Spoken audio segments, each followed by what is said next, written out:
So mga tol, kakatapos lang po ng laban sa Times Square, New York sa pagitan ni Ryan Garcia versus Rolly Romero. Ang inaasahan nga po na mananalo sa laban na yan si Ryan Garcia, kabaliktaran po ang nangyari. Dahil na-upset po ni Rolly Romero si Garcia, tinalo po niya ito via unanimous decision. Pinabagsak ni Romero si Ryan Garcia mga tol sa round 2 nang tamaan niya ito ng malakas na left hook. Naging malaking epekto nga po kay Ryan Garcia mga tol yung pagkakabagsak niya dahil nag-iingat na si Garcia. Hindi rin makatama ang pamatay na left hook ni Garcia mga tol, at lalong nagpatalo kay Garcia mga tol dahil bibihira lang ito bumato ng suntok, hindi katulad dati na masipag siya sumuntok. Nagkatotoo nga po ang sinabi ni Romero mga tol, 2 beses daw kasi niyang winasak si Garcia sa sparring at pangatlo na daw ngayon sa laban nila, kaya ganyan nga ang nangyari. Dahil sa panalo ni Romero mga tol, umabante na po ang record niya sa 17 wins and 2 losses, habang yan na po ang pangalawang talo ni Ryan Garcia sa professional boxing career niya. Bumagsak na po ang record sa 24 wins and 2 losses. Dahil tapos na po ang laban ni Garcia at Romero, tutungo naman po tayo sa laban ni Canelo Alvarez. Bukas na po yan magaganap sa Riyadh, Saudi Arabia, kalaban ng IBF Super Middleweight World Champion William Iscal. Sa weigh-in nga po nila kaninang madaling araw,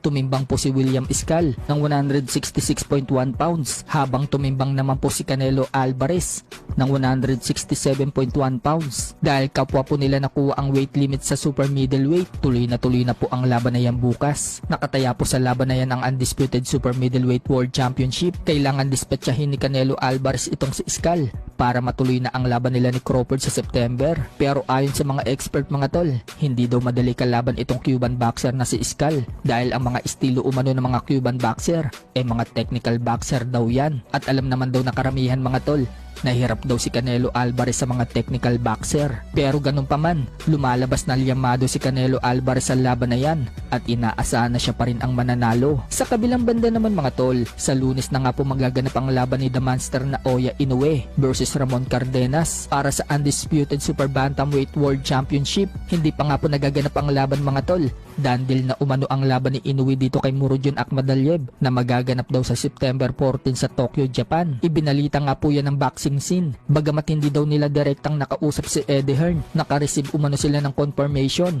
na dandil na umano ang laban sa September 14 na magaganap sa Tokyo, Japan. So parang dinederespect nga po itong si Cardenas mga tol dahil hindi pa siya natatalo. May kasunod ng kalaban itong si Inoue, pero mukhang okay lang naman kay Cardenas mga tol.